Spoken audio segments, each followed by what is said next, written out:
أيها الذين آمنوا صلوا عليه وسلموا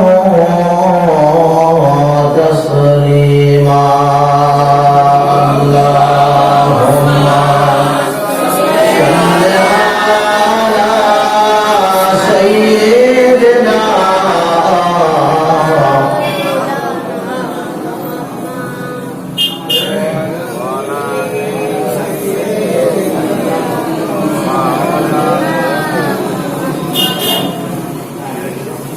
কলিমা তোমার সঙ্গীর সাথী, কলিমা হবে ঘরের বাতি, পড়ুন কলিমা দিবারাতি, কলিমা বিনা নাই গতি, লা ইলাহা ইল্লাল্লাহ, লা ইলাহা আরেকটু জোরে, লা ইলাহা আরেকটু জোরে জোরে, লা ইলাহা ইল্লাল্লাহ, লা ইলাহা ইল্লাল্লাহ, লা ইলাহা ইল্লাল্লাহ, আরো জোরে জোরে, লা ইলাহা ইল্লাল্লাহ।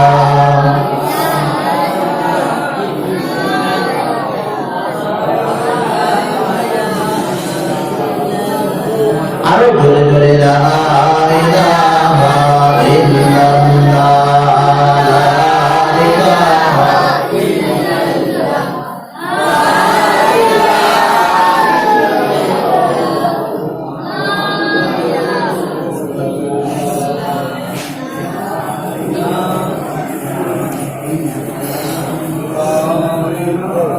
صلوا على محمد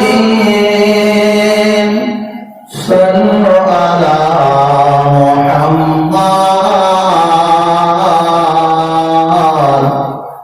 हरदम जबा सेरी कानो पाक नामे मोहम्मद अल्लाहुम्मा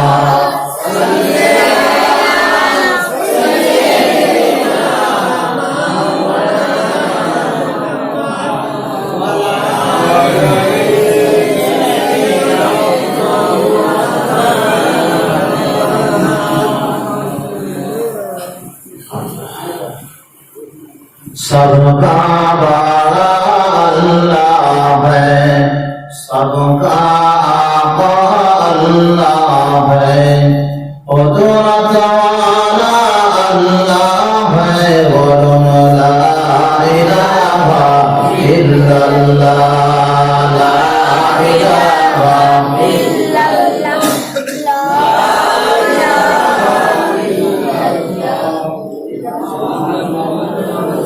আমরা আগে ফাঁকা জায়গাগুলো একটু পূরণ করে না, এটা মসজিদ, এটা জান্নাতের বাগান, আল্লাহর ঘর, ফাঁকা জায়গাগুলো রাখবে না, এটা আদবের খেলা, তাই না?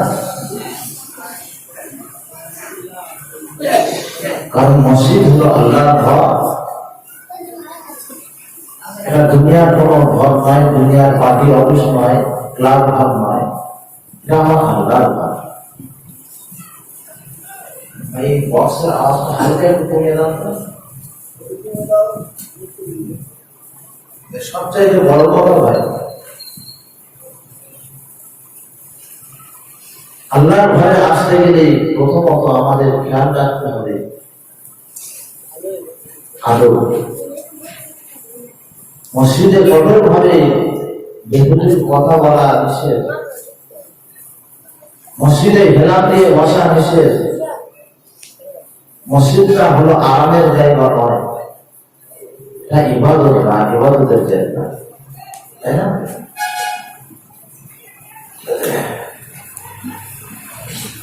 তাই সকলের জন্য আবার বলি, এখানে যতক্ষণ বসে থাকবেন ততক্ষণ জিকিরের মধ্যে থাকার চেষ্টা করবেন।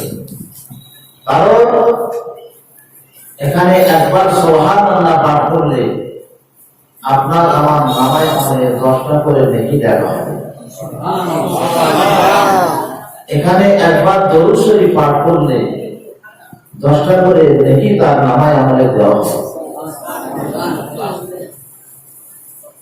মান সাল্লা আলাইহি ওয়াহিদাতান সাল্লাল্লাহু আলাইহি আশরা।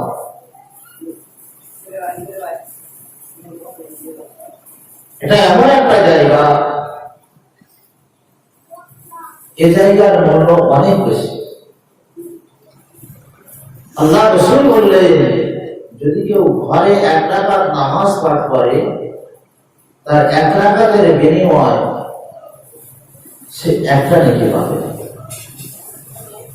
কিন্তু একটু ঘরকে ছেড়ে দিয়ে মসজিদে এসে যদি জামাতের সঙ্গে 1 রাকাত নামাজ আদায় করে তার বিনিময়ে আল্লাহ রাসূল বললেন 25 থেকে 27 গুণ সওয়াব বেশি।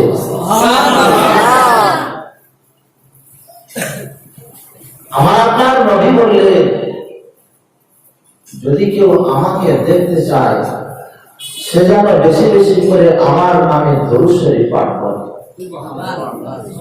আচ্ছা ভাই বলো, নবী পাককে যদি কেউ দেখে ফেলে, স্বয়ং হোক আর স্বপ্নে হোক,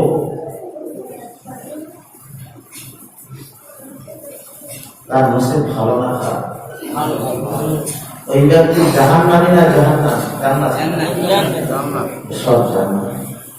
জোরে বলবেন না? তাহলে এটা আমাদের তকদীর নাকি? আজকে আমাদের বন্ধু বান্ধব ভাই ব্রাদার আত্মীয় স্বজন সকলে অনেকেই কিন্তু আমাদেরকে ছেড়ে বাইরে পড়ে আছে, তাই না? সেই বাইরে পড়ে আছে, আমরা তাদের থেকে আলাদা হয়ে আল্লাহ পাক আমাদেরকে আলাদা করে নিয়ে একটা জান্নাতের মজলিসে বসিয়েছে। এই লক্ষণটা ভালো না খারাপ? ভালো। আমাদের বাপ মা গুলো ভালো না খারাপ? ভালো ঘরে সন্তান না হলে ভালো জায়গায় যেতে পারে না, ঠিক না? ভুল বলছি? তাহলে আমাদের তো সেই জন্য বিশ্ব নবীর উপরে আরেকটু মহাপ্রদর্শন নিয়ে উচ্চ আওয়াজে দরুদ শরীফ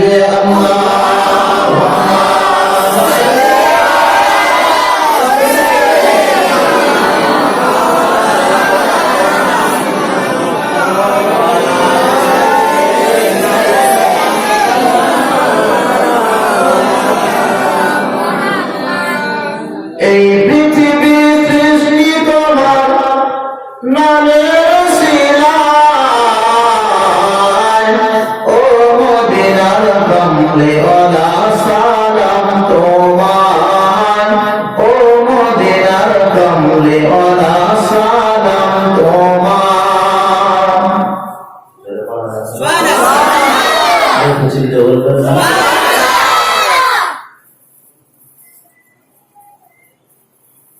এই পৃথিবী সৃজন তোমার নামের শিলায়, ও মদিনার কমলে ওয়ালা সালাম তোমায়, ও মদিনার কমলে ওয়ালা সালাম তোমায়। আসমানেতে দেখি যত চন্দ্র তারা, নবীর প্রেমে আজো তারা দেশে হারা।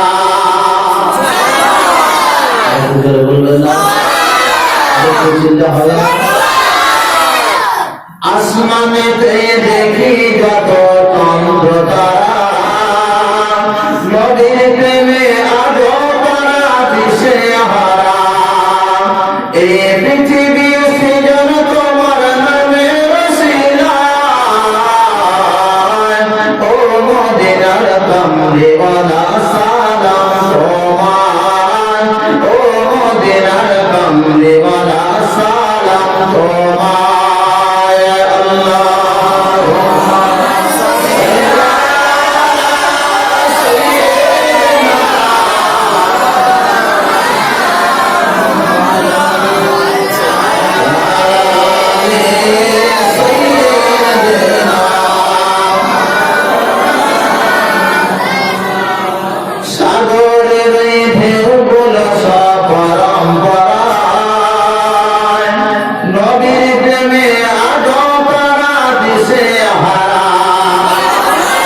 ঢেউগুলো আমার আপনার নবীর জন্য পাগল, কিন্তু আমরা মানব হয়ে আমরা নবীর প্রেমে পাগল হতে পারছি না। এটা আমাদের দুর্ভাগ্য না সৌভাগ্য?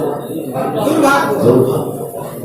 আসমানের তারা, আসমানের এই চন্দ্র নবীর প্রেমে পাগল, সাগরের ঢেউগুলো সব পাগল আমার নবীকে দেখার জন্য। মদিনার মানুষগুলো সব যখন মক্কা শরীফ থেকে হিজরত করে নবী আমার মদিনার দিকে রওনা দিয়েছিলেন, সেই সময় মদিনার আবার বৃদ্ধা বনিতা জন যুবকেরা সকলে, কেউ গাছের আগায়, কেউ পাহাড়ের উপরে, বাচ্চা বাচ্চা ছেলেরা, ছোট ছোট বালকেরা সকলেই পাহাড়ের উপরে উঠে গিয়েছে, কেউ গাছের আগায় উঠে গিয়েছে। আল্লাহ পাকের বান্দা বান্দীরা এই সময় বললেন, ও বাবা, কচি বাচ্চা, তোমরা পাহাড়ের উপরে উঠো না, তোমরা গাছের আগায় কেন এমন করে উঠে যাও? ও বাবা কচি, এমন করে কেন তুমি গাছের আগায় উঠেছো? কেন এমন করে পাহাড়ের উপরে উঠেছো?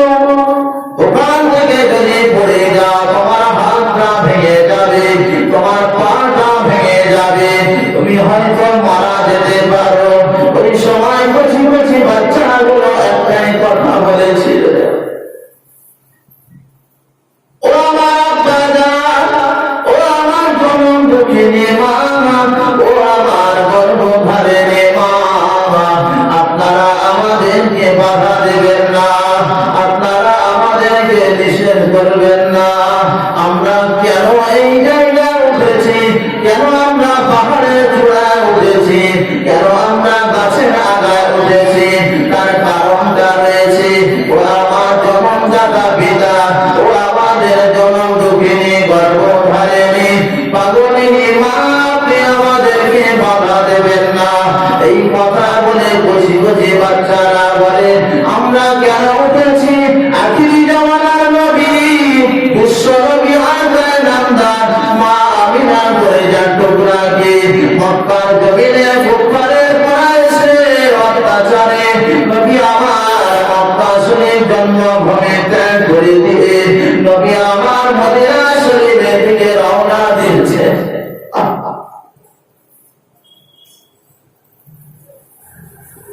ও জমানেরা, যুবকেরা, ও আমার মুরব্বি বাবাজিরা, মাথা ঠান্ডা করে বোঝার চেষ্টা করো। আহারে কচি কচি বাচ্চাগুলো নবীর ভালোবাসায়, নবীর প্রেমে পড়ে পাগল হয়ে আমার আপনার নবীকে দেখার জন্য পাহাড়ের চূড়ায় উঠে গিয়েছে। আমার আপনার নবীকে দেখার জন্য গাছের ডালেতে উঠে গিয়েছে। আহারে কে আগে নবীকে দেখতে পায়, এই প্রতিদ্বন্দ্বিতা শুরু করে দিয়েছিল। কচি কচি বাচ্চারা কি বুঝেছে? ও নবীর প্রেমিকেরা, মাথা ঠান্ডা করে বোঝার চেষ্টা করো। আমার আপনার নবীকে দেখার জন্য প্রতিযোগিতা তৈরি করেছে। কি বুঝেছে? এই মাসুম মাসুম বাচ্চারা, কচি কচি ছোট ছোট ছেলে মেয়েরা, তারা আমার আপনার নবীকে দেখার জন্য, ও আমাদের জনমদাতা আব্বা, ও আমাদের গর্ভধারিণী মা, আপনারা আমাদেরকে বাধা দেবেন না, বাধা দেবেন না। আমরা কেন এসেছি এই জায়গায়? আমরা আখিরি জামানার নবী মা আমিনার কলিজার টুকরাকে দেখতে এসেছি। মা আমিনার কলিজার টুকরাকে যে আগেই দেখা পাবে, সেই বড় ধন্য হয়ে যাবে। বড় সুবহানাল্লাহ, বড় সুবহানাল্লাহ।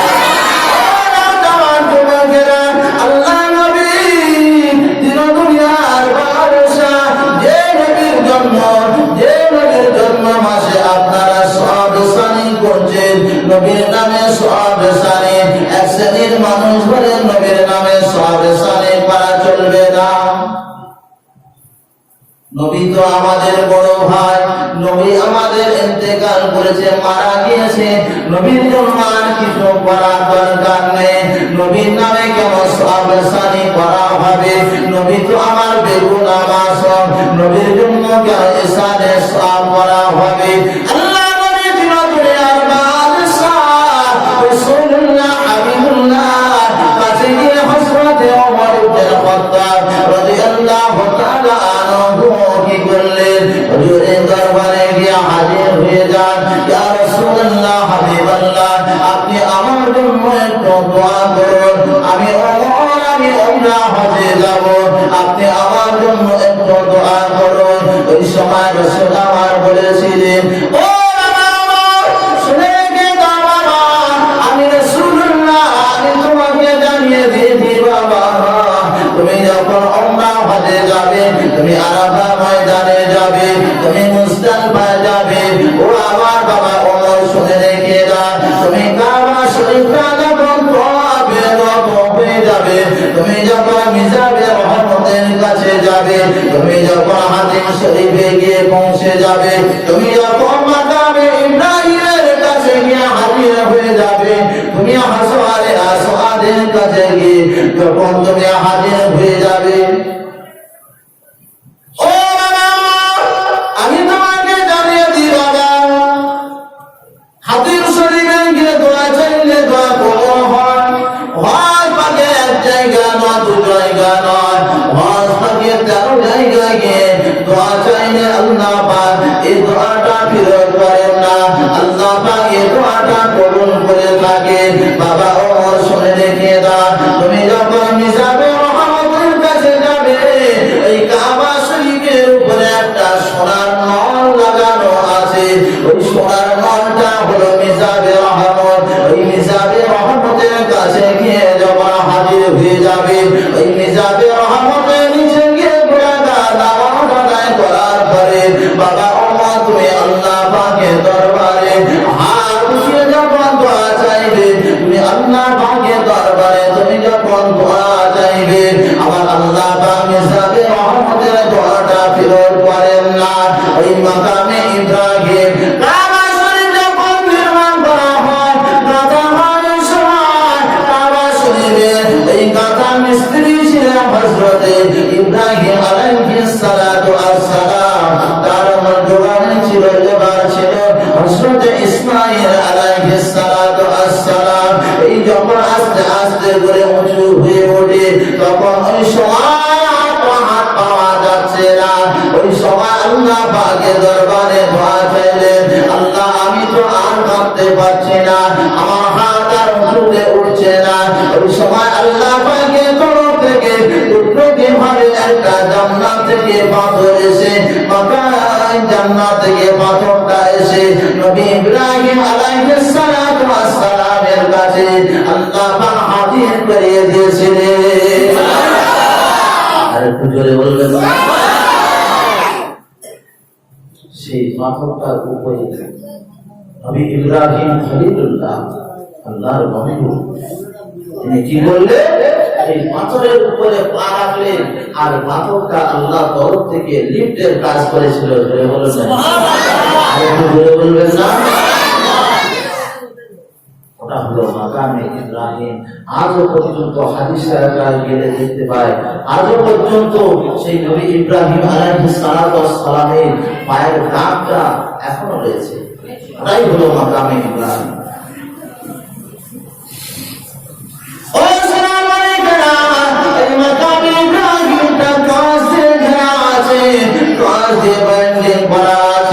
ওখানে গিয়ে দোয়া চাইলে দোয়া কবুল হয়। এই হতভাগা 2018-তে আল্লাহ পাকের মেহমান হয়েছিলাম, হজ পাকে গিয়ে দেখলাম মাকামে ইব্রাহিমের পরিস্থিতিটা কি। আল্লাহ রাসূল বললেন, ও বাবা ওমর শুনে রেখে দাও, ওই জান্নাতি পাথর যেটা হাজরে আসওয়াদ আল্লাহর কাবা বাইতুল্লাহর গায়ে একটা কোণে লাগানো আছে, ওই কোণে একটা পাথর লাগানো আছে, ঠিক এতটুকু পাথর, ওই পাথরটা আল্লাহ পাকের বান্দা বান্দিরা চুমাকে কারো হয়ে গিয়েছে। ওই পাথরটার নাম হলো হাজরে আসওয়াদ। ও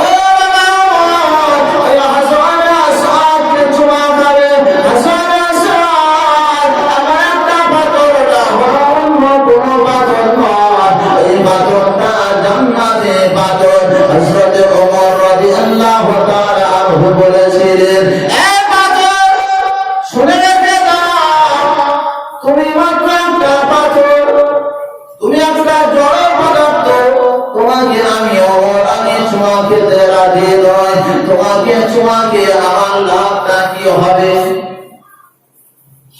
একটা পাথর তোমার চুমা খাবো না, আমার কোনো ব্যাপার কোনো ইয়ে নেই। হযরতে ওমর ইবনে খাত্তাব রাদিয়াল্লাহু তাআলা আনহু সময় বলেছিলেন, তবে পাথর শুনে রেখে দাও, আমি তোমাকে আজ চুমা দেব। তার কারণটা হলো, যে জায়গায় আখিরি জামানার নবী বিশ্ব নবী আকারে নামদার রাজধানী মদিনা হুজুর আমার মা আমিনার কলিজার টুকরা হুজুর আমার এই পাথরের ফোঁটা লাগিয়ে বুঝা দিয়েছিলেন, ওই পাথর শুনে রেখে দাও, এই কারণে আমার আপনার নবী তোমার বুঝা দিয়েছে, এই কারণে আমি তোমাকে চুমা দেব, তা না হলে আমি ওমর তোমাকে চুমা খেতাম না। কারণটাই আমার আপনার নবী দিন দুনিয়ার বাদশাহ হুজুর আমার বললেন, বাবা আমার শুনে রেখে দাও, মুনতাজিমের কাছে গিয়ে দোয়া চাইলে দোয়া কবুল হয়। মুনতাজিমটা কি জিনিস? আল্লাহর কাবা বাইতুল্লাহ যে সোনার দরওয়াজাটা আছে, ওই দরওয়াজাটার নাম হলো মুনতাজিম। ওই জায়গায় গিয়ে হাজী সাহেবরা আজও দোয়া চান, ওখানে গিয়ে দোয়া চাইলে দোয়া কবুল হয়। বাবা তুমি ওই সমস্ত জায়গায় গিয়ে আমি রাসূলুল্লাহ আমি তোমার কাছে দরখাস্ত রাখি, ও বাবা তুমি আমার জন্য একটু দোয়া করো বাবা। এরা বলে, রাসূল তো বেগুনাহ, রাসূলের জন্য আবার ইসালের সওয়াব করো। রাসূলের জন্য ইসালের সওয়াব করার কারণটা কি? ইসালের সওয়াবের কথার অর্থ, ইসাল মানে পৌঁছে দেওয়া, আর সওয়াব মানে নেকি। এটা সওয়াব পৌঁছে দেওয়ার নেকির অনুষ্ঠান, এটা ঠিক না ভুল বলছি? আচ্ছা, রাসূল তো বেগুনাহ, রাসূলের জন্য আবার ইসালের সওয়াব করা হবে কেন? আমার আপনার নবী দেখার জন্য সেই মক্কা শরীফকে যখন ত্যাগ করে দিলেন, বাবাজিরা আমি খুব পরিশ্রমমূলক কথাবার্তা বলছি, কেটে কেটে ছিটে ছিটে ছোট করে বলছি। আমার পরে জনাব হযরত মাওলানা সাহেব আসছেন, আপনারা যার আওয়াজ শোনার জন্য এত আতঙ্কিত হয়ে বসে আছেন, আপনাদের সম্মুখে আসবেন ইনশাআল্লাহ। তবে সংক্ষেপে একটু আপনাদের কাছে বলে যায়, এই মক্কা শরীফকে যখন ত্যাগ করে দিয়ে মদিনা শরীফের দিকে যখন রওনা দেন, আমার আপনার নবীকে দেখার জন্য ওই সময় দেখা যায় মদিনা শরীফের পরেরা, মদিনা শরীফের যুবকেরা, মদিনা শরীফের আবার বৃন্দাবনে তারা একটাই কথা উচ্চারণ করেছিলেন, তলাআল বদরু আলাইনা মিন সানিআতিন বিদায়, তলাআল বদরু আলাইনা মিন সানিআতিন বিদায়। এই বলে তারা এই কবিতাটা পাঠ করেছিলেন। ও আমাদের জনদুঃখী মা, ও মানবধারী মা, আমরা যে উপরে উঠেছি, আজ আমরা বিশ্ব নবীকে দেখার জন্য, মা আমিনার কলিজার টুকরাকে দেখার জন্য আমরা উপরে উঠেছি।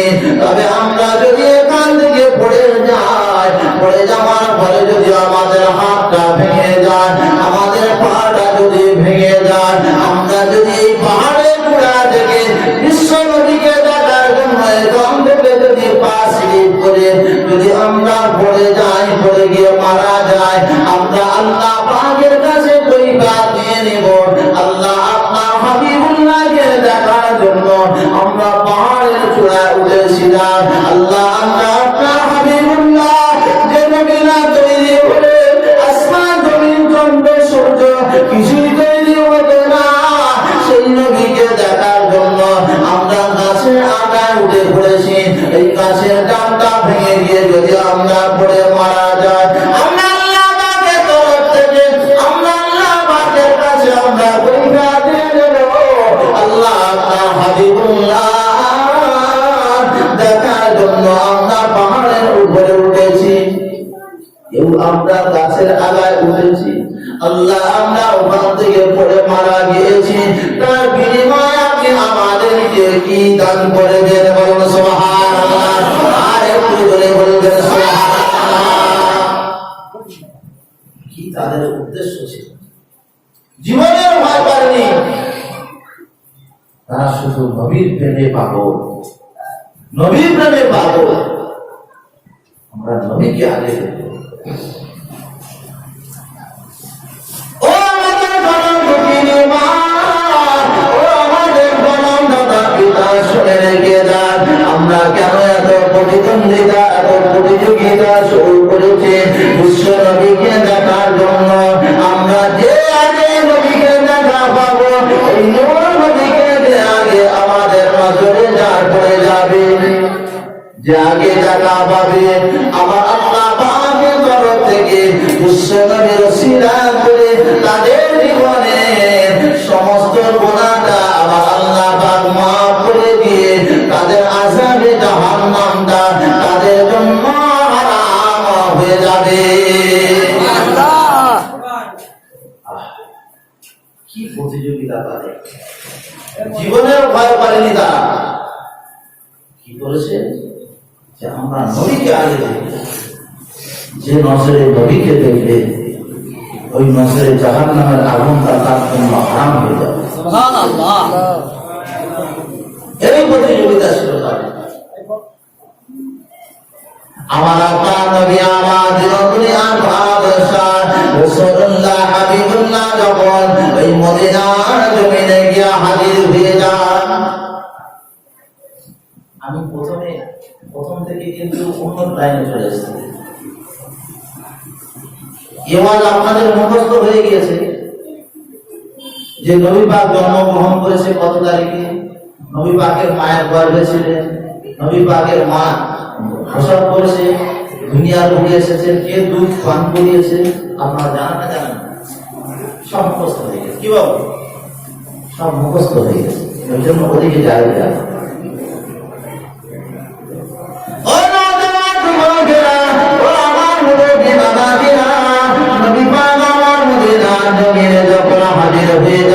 ওই সময় আমার বৃন্দাবনে তারা মদিনার মানুষেরা, জওয়ানেরা, যুবকেরা সকলে আল্লাহর নবীকে ইস্তেকবাল করা শুরু করলেন।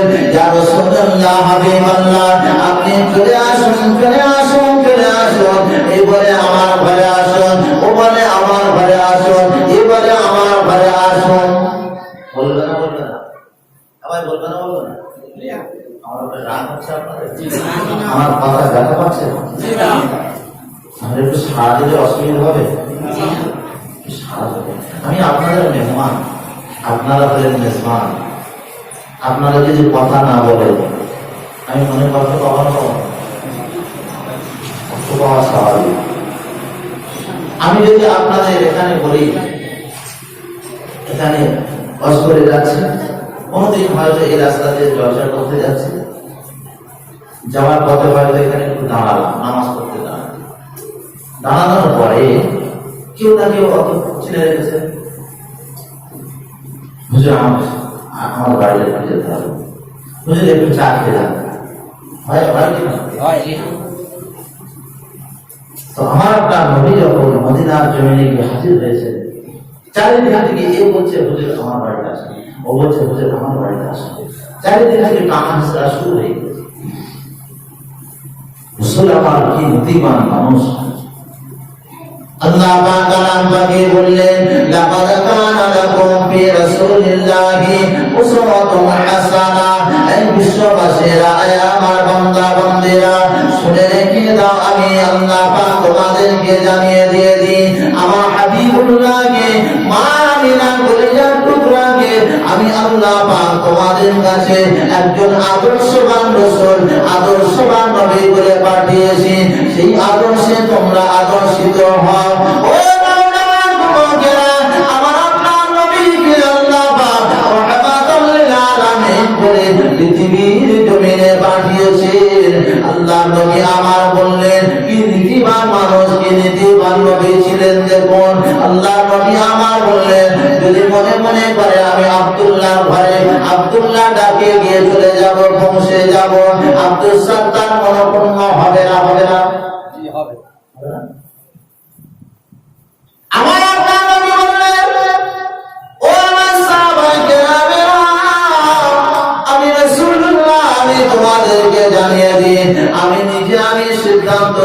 পারবো না। ওয়া ইয়ানতিকু আনিল হাওয়া ইন হুয়া ইল্লা ওয়াহয়ুন ইউহা। আল্লাহ পাকের হাবিব বললেন, আমি কিন্তু নিজের ইচ্ছায় কোনো কথা বলি না, যতক্ষণ আমার আল্লাহ পাক না বলান ততক্ষণ আমি রাসূল আমি নিজেই কোনো কথা বলি না। কি সুন্দর ব্যবহার, কি সুন্দর আদর্শ।